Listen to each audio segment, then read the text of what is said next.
Hello everybody, this is General Yanis, and today in Death Card Tactics we will be looking at the new rules and point update from Warhammer 40k, the balance data slate that came out yesterday, and will it be a clean slate for the meta? So with no further ado, let's get started. So today is the 10th of November, and yesterday I was having a Crusade game, 50 PL level Death Guard versus Grey Knights, in which I lost again to the Grey Knights. And then while we were playing, this update came, and I had to, I had to spend the evening trying to look at all the new points and updates. So as I said, Warhammer community yesterday updated the rules for 40k for matched balance, and this will be done quarterly going forward. So big kudos to the Games Workshop team. I think this is really nice that there will be some regular updates instead of just sporadic updates, and it will probably easier for players to adjust and adapt. Of course, for some of the players just going on tournaments, that it will create something here, but I guess in the future we will have the updates coming in more regular interval. So I will be looking at some of the new rules very quickly for the flyers, the orc buggies, and then some other rules for other factions, and then focusing a little bit more on the point updates for Adeptus Mechanicus and the point updates for Drukhari, and looking more in focus how will they affect Death Guard and Thousand Suns, since this is the two factions in my main focus, of course Death Guard being my primary army. So let's look at the new rules. So the new rules, quite a small summary. Let's say it was a page a document you can download on Warhammer community page. Basically, the new rules is a cap on the number of aircraft you can take. So in smaller games, up to 1,000 points, basically up to Strike Force, you can have only one aircraft. Up to the Strike Force, up to 2,000 points, you can have two aircraft. So for most competitive lists, you will not be able to have, let's say, 5-6 aircraft or something like this. And then for onslaught games, very big games, more than 2,000 points, you can have 3 aircraft. So I think this is, I kind of like this. I mean, as they say, the Warhammer 40k isn't a flyer game, and of course you can have a bit of flyers for the flavor, but you don't need to spam it and make it a meta list. So I think it's a good to tame any spams of Archaeopters from the Admech or a lot of Daka jets, etc. For Death Guard, doesn't really impact our typical lists because we don't have any easy access to flyers. We could take some Forge World flyers, but they don't have the contagion. So a lot of we don't have so many use for flyers in Death Guard. So we are not really affected by it. Only that we don't need to face so many aircraft going forward. Thousand Suns, they have the good Helldrake, and the Helldrake is good against other aircraft. I don't think it's a big issue for the Thousand Suns. I wouldn't expect any list at 2,000 points to have more flyers than this. For flavor, you could have one Helldrake. Now it will not have so many flyer targets to pick out. I would really like to test my Helldrakes taking down some enemy aircraft in a game soon. And then the other rule for orcs, the orc buggies that were used a lot, especially the Truck squig buggies, where you could have, let's say, 3 units of 3 each. Now you are only allowed max 1 of each type of unit. So for Truck buggies, you could still take 1 unit of 3 buggies and not 3 of 3, for example.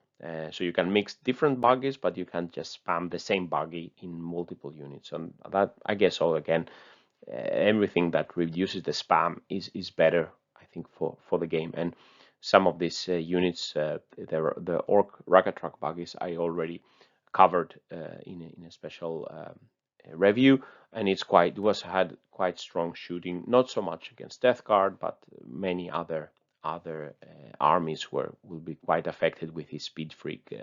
So all in all, I think that's a decent change. And then for some of the armies that are not in the meta, they received some corrections, some updates, some improvements. The Necrons, more of their units gain the core keyword, and of course access to the core keyword gives them a good buff, being able to reroll and benefit from auras, etc. For Astra Militarum that are not in a super good spot right now in the meta. The tanks, the Liman Ras gets better, getting a 2+ save, and they also get ability to give more orders to vehicles from tank commanders and double the orders to infantry. So I think something that will help the Astra Militarum, but not like break the whole game. So just a small improvement. And then looking at the Imperial Knights and Chaos Knights, the big Titanic Knights, they will be counting as 5 or 10 models if they have the Titanic keyword to take objectives, and the Armigers will be gaining objective secure only if you don't mix other, let's say, Astra Militarum detachments in your army, etc. So they will be gaining objective secure, which can help the Imperial Knights and then the Knights in general, because they don't have so easy to hold objectives. So again, something that will help these factions, but not something that will break the game. And for the poor Chaos Space Marines, they don't get the second wound yet, but the Death to the False Emperor, the exploding sixes in melee, will trigger versus every enemy. And I read in the forums a lot of people asking, oh, did we lose our Death to the False Emperor? Yes, as death card, we lost it with our new codex. It was not part of the new codex, and the same with Thousand Sons. There is no Death to the False Emperor in the death card and Thousand Sons Legion. And a little bit better for Chaos Space Marines. Again, a small thing. I think the Chaos Space Marines really need their new codex. So let's look now at the point updates for Adeptus Mechanicus. Adeptus Mechanicus is one of the best codexes out there, very strong armies, winning a lot of tournaments, really in the meta, and basically shooting opponents off the table turn 1 or turn 2, or very strong, and they have so many good units here. And here we see I tried to look at all the points comparing to the previous points, and we see a lot of the very strong units of Admech have been getting a point increase, 10 to 20% higher point cost. So the Skitari that have been used in large blobs, and they can be very durable and do very high amount of damage. They go from 8 points up to 9 points per model, so it's a 13% point increase. The Infiltrators and the Rastalkers, also excellent units. Infiltrators getting board control, the Rastalkers adding melee to the Admech army. They go from 70 points to 19 points. So again, similar increase in points as the Skitari. The Skitari Marshal, very cheap HQ choice, gets 10 points more expensive, 22% point increase. The Tech Priest Manipulus also gets increase. And then if we look at the fast attack, the Iron Strider Ballistari increases by 10 points. Basically, the Ballistari with a twin Cognis Las Cannon will be 85 points instead of 75 points. So again, in the same range of increase as the Skitari and the Infiltrators and the Rastalkers. The data tethers become more expensive, and the Cerberus Raiders, they're very cool looking models that can do a lot of. They're fast. They can have pre-moves. They can fall back if they are charged. They're making them very difficult and very helpful to win games. They have gotten a big point increase, 4 points more, from 16 to 20 points. So a nice correction there. And finally, the Stratoraptor Flyer becomes 20 points more expensive. But again, they will also not be able to be spammed in current lists. The Castellan robots, they go down 10 points. That's the only unit that I could find that decreased in the Adeptus Mechanicus. So probably with all the Skitaris and the Ballistaris, no people weren't using robots so much. Now we will probably see a little bit more Castellan robots on the table, from 100 points to 90 points. So 10 to 20% correction of the strong units of Admech. I think this is very much welcome, and it will hamper a little bit the Adeptus Mechanicus. I quickly made a calculation based on what I remember my opponent's list was in the final of the tournament, where I faced the Admech and lost couldn't do anything about that list. But just calculating briefly with these new points, his list would have been 250 points more expensive. So he would be having, let's say, some Ballistari less or some squads of Skitari less, so that would have helped me in any case. I'm not sure if I would have won the game, but it would be at least a significant point increase for this game, because most of the meta units have been increasing in points. So seems like overall like a good and welcome correction.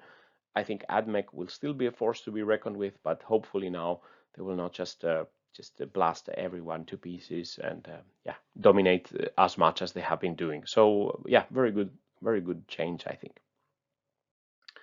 Looking then at the Drukhari, the other army that also is quite strong, but not, I think, in my opinion, they are not as strong as Adeptus Mechanicus. They are not as much in the, let's say, overpowered. They received some point hikes.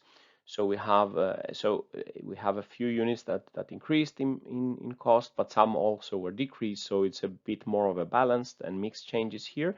So we see importantly the succubus, one of the strongest units. I did a calculation and they had crazy melee damage output for their point cost, a 60-point model that was able to do 14 attacks and rerolls and all kind of very nasty damage. Now they go up to 80 points, so it's 33% point increase, the biggest point increase here. I think it's needed because the succubus was basically very high damage output. Archons are also get a smaller point increase, and the homunculus gets a point decrease, so probably wanting more people to mix up and not only use the succubus and witches. And coming to the troops, witches, they go from 10 points to 12 points, so 2 points increase, quite a big percentage change here. And the witches, again, like the succubus, they could do so much damage in melee. It was really crazy. Also mortal wounds depending on shenanigans and stuff like that. So, but the other troops, the warriors and the racks, are unaffected. And then incubi also very strong in melee. They also get 2 points increase, so 13% point increase here from 16 to 18 points. Grotesques becoming a bit cheaper. And then we have in the heavy support, the Chronos got a bit point increase, 5 points more. The Ravager, interestingly, goes down in points. So for 130 points, you can get the 3 Darkland shots, and the Ravager is quite strong unit, of course, and one of the shooty options in the Drukhari army. Talos also gets a point decrease, and here the Raider with the Darklands increases in points. I think the Raider itself didn't increase, but if it takes the Darklands, it becomes 105 points instead of 95 points. The Flyers received some cuts, 20 points less for the jet fighter and 10% down for the Void Raven. The Void Raven is one of the most cool looking flyers, at least. But again, as I said, they will not be able to be taking more than 2 aircraft in the lists. So as I said, finally, more mixed changes for the Drukhari. The melee strong options get a quite significant point hike. The Raider with the Darklands gets 10 points more expensive. The Ravager also decreased. All in all, I think some good changes, reducing basically where it looks like Games Workshop tried to go in and reduce the crazy melee output of some of these units, and trying maybe to force people, if they want to have a lot of Darkland shots, to not put them on a transport, that you have a dedicated Darklands shooting unit, and that you don't, because anyway you would take the Raiders and you were just getting, let's say, free Darklands for that. So a little bit more expensive here. So all in all, I think that will also be a welcome correction. So reaching to the summary and final thoughts, I really like the new format of the Games Workshop updates for 40K. It seems like a more well thought update process, and I'm really looking forward to these quarterly updates. The Admech received the biggest correction to everything in their meta units, let's say, and I think that's much needed and much welcome. Let's see if it's enough. I think now there is a fighting chance the other armies can do something. The Drukhari, as I said, it was corrected primarily the melee output from the witches, the succubus, the incubi. I think that could help, especially the Thousand Sons, because in Death Guard, I think we are okay against the Drukhari. We have the Foul Blood Spawn. We are also very strong in melee. And the Drukhari don't seem we seem to have a good position versus the Drukhari, less so against Adeptus Mechanicus. Thousand Sons and Death Guard are yeah, all armies are not in a favorable position against Adeptus Mechanicus, but for Drukhari I think it's a welcome, especially for the Thousand Sons. There are new rules reducing the spam of flyers and buggies of a certain type. I think in general, I think it's a good way to go. I'm not very, yeah, spamming a lot of units. It's probably not the best for the game, but let's see what effects that would bring. The factions that are not in the meta, they received a few buffs, nothing game changing. I think, for example, Chaos Space Marines, they really need their codex. But nice to see also some corrections for Necrons that were one of the first to get their codex, getting big updates, and then Astra Militarum getting a little bit of updates, and the Imperial Knights getting a little bit better access to holding objectives.